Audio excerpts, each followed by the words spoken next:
Hello and welcome to The German Guy Reviews. I'm The German Guy. Bully Herbig is a name that should be familiar to a lot of people. If not, there is a more detailed explanation down in the description. Long story short, comedian who loves to do movies about old media from his childhood in the 60s. A 60s kid, if you will. This time he takes on the role of a ghost from an old audiobook. This is Hui Buh, the castle ghost.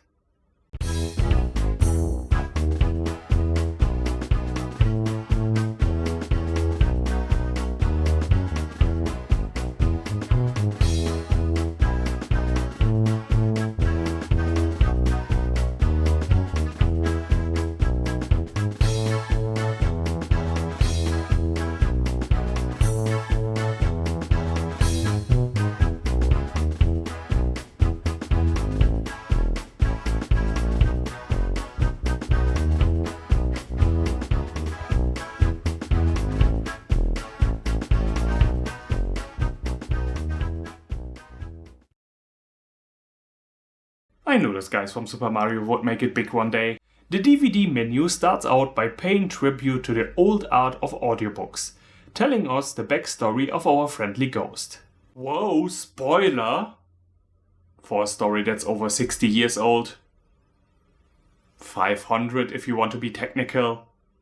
We really begin by seeing a bunch of people partying like it's 1399, with our clumsy knight as mentioned before losing a game of poker and losing hard. However, things turn for the better, only to turn to the very worst, as he is revealed to be a cheater. He tries to fight off his opponents, but he lacks the proper skills and his equipment also fails him.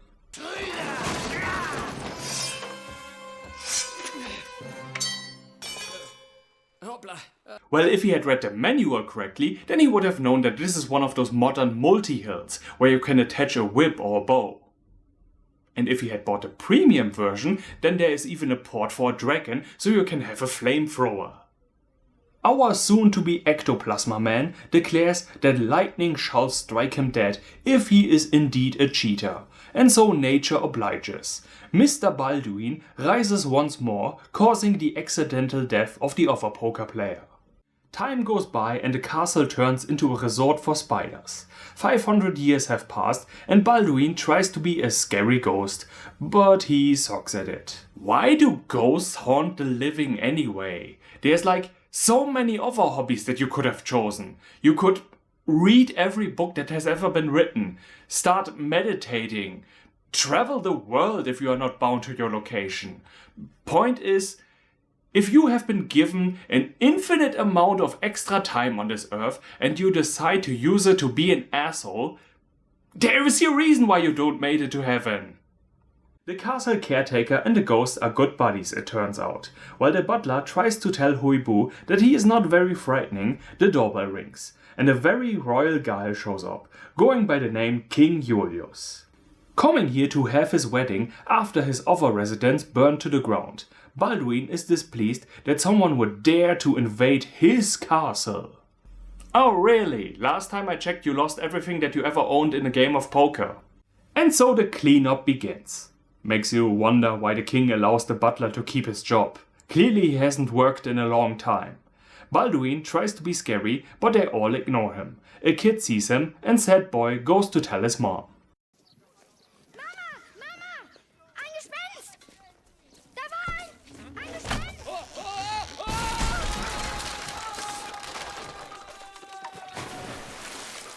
And now we have two spirits roaming the castle ground. The soon-to-be wife of the king, going by the name Leonara, arrives. An awful person who I presume only needs a man so that she can birth the Antichrist. Or, bite off his head or something, whatever these people do. For crying out loud, she doesn't even allow her servant to go to the ball like the evil stepmother. And even the stepmother had kind of a reason. At the pre-celebration, Balduin is watching and planning. Be careful with all of those photographers around, they might trap you in one of their pictures. Hui Buh possesses the king, making him do hiccups and silly faces. Freddy Krueger cowers in fear, my dude. The Puppet King makes a fool of himself and afterwards tries to force the ghost out, but it doesn't go so well. Man, it has been so long since I've inhabited a body. Woo! Woo! Pain is hilarious! Julius, very annoyed, tells Balduin that You're not a real scarer. I'm what? You're not a real scarer! University of the Himalayas, for Christ's sake? An online course? What a joke! Offended by this, the Spectre shows him his license, which the king throws on the grill. Right after that, this thing that escaped from the Evil Dead series shows up. He is a ghost cop, telling Balduin that he has 2 days to renew his status as a true ghost, or else. Oh, what are you gonna do? Kill me? Also, if you may allow me to be the well, actually person for a second, because this has been bugging me in many movies now.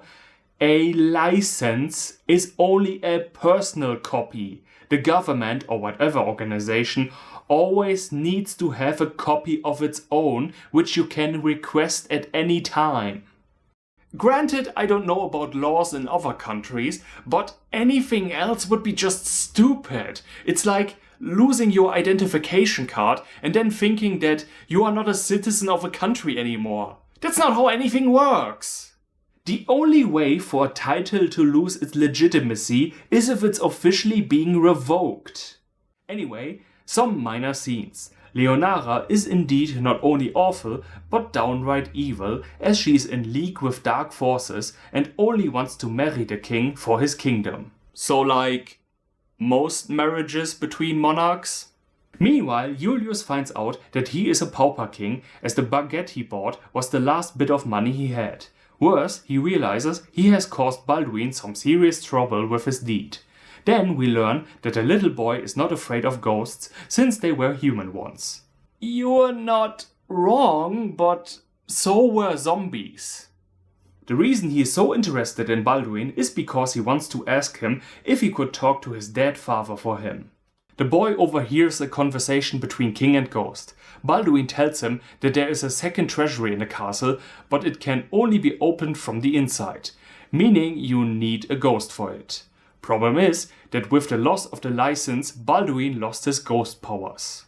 So does that mean in this world a vampire, if he lost his license, he would be acting like an irresponsible teenager with beer if he drank blood?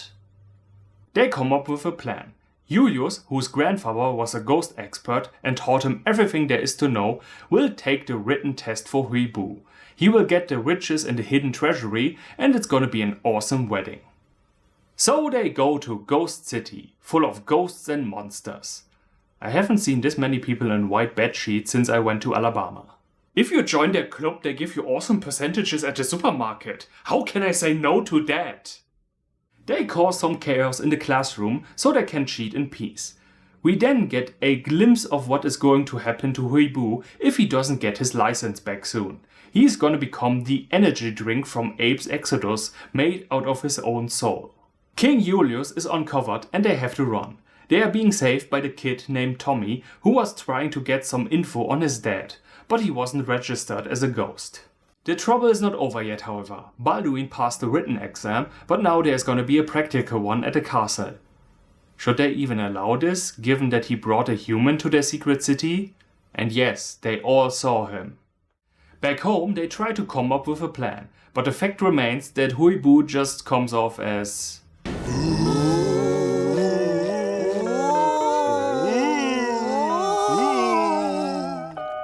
How does he do that? Get back on the ship. It's still a mystery.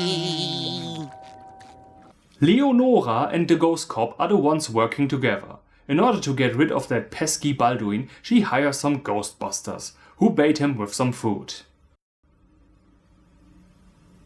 Where does all the food go that he eats? It doesn't fall right through him like with many other ghosts in other movies. So does that mean he has a working digestive system? Or is there like a pocket dimension in his stomach? If he ever goes to the afterlife, does that mean all the food inside of him is gonna pop out and create a mountain of nutrients? And if it does, is it perfectly preserved, allowing me to eat a 100-year-old apple? I miss the time when I could watch movies like a normal person. Tommy comes to the rescue, and afterwards Hui Buh plays matchmaker between the boy's mother and Julius. Meanwhile, the ghost cop reveals that he was the guy Hui Buh played poker with over 500 years ago, and now his day of revenge has come. He will be the new ghost of the castle, and all will learn the true meaning of fear. If anyone ever comes to visit. Julius, derweil, has an epiphany, which goes as follows. What the hell am I doing marrying this woman? This is the worst mistake of my life. That's marriage. Just man things. The ghost Leonora worked together with is one of her ancestors, and she only wants back what is rightfully hers. Why do villains never try to talk with the other party first? If you have clear evidence, such as a literal ghost from 500 years ago that can testify that this property has been stolen from you, I think you have a pretty good case. Or what? Do you come up with a convoluted plan for everything? Do you marry the local used car salesman so that you can get one for cheap? Julius wants to save his ghostly friend, but the shadow entity has different plans. Leonora discovers the secret second treasury and wants to get rid of the others, but they manage to escape, and so does Hui Buh, who has been trapped at the ghost ministry. They all fight an army of possessed armor, and the manager of the catering firm from the beginning shows up again. For some reason. Leonora shoots an arrow at Julius, but it doesn't do anything, because the rules say a ghost can't physically harm a living human being. Oh, but mental scars are just fine. You are like a teacher at a high school. She got killed during the chase before, so now her plans are completely ruined. The authorities show up, arresting the criminals and Hui Buh as well. But because his human friends say he is the scariest ghost that has ever lived, the police decide not to waste his talents. Also, they give Tommy a message from his father. Even though they clearly said earlier they don't have any way of contacting the souls of those that don't become ghosts. Either they make it up as they go along, or the ghost leader is lying to Tommy. Which, in this case, hey, he is happy, so I guess it's okay. And so the movie ends with Julius and Tommy's mother marrying, because that was going on. This movie is perfectly fine, but meant for the younger ones among us. The humor sometimes got a laugh out of me, but I feel this is clearly a film that you use to give your kids something to watch while you and the other grown-ups drink something in the other room. There really is nothing wrong with this film at all. The acting is fine, the animation of the ghost is fine, there's just not a single line or scene in the whole thing that is unique enough so that it would end up permanently in the memory card with other gems from other otherwise average films in your brain. The German Guy out, and auf Wiedersehen.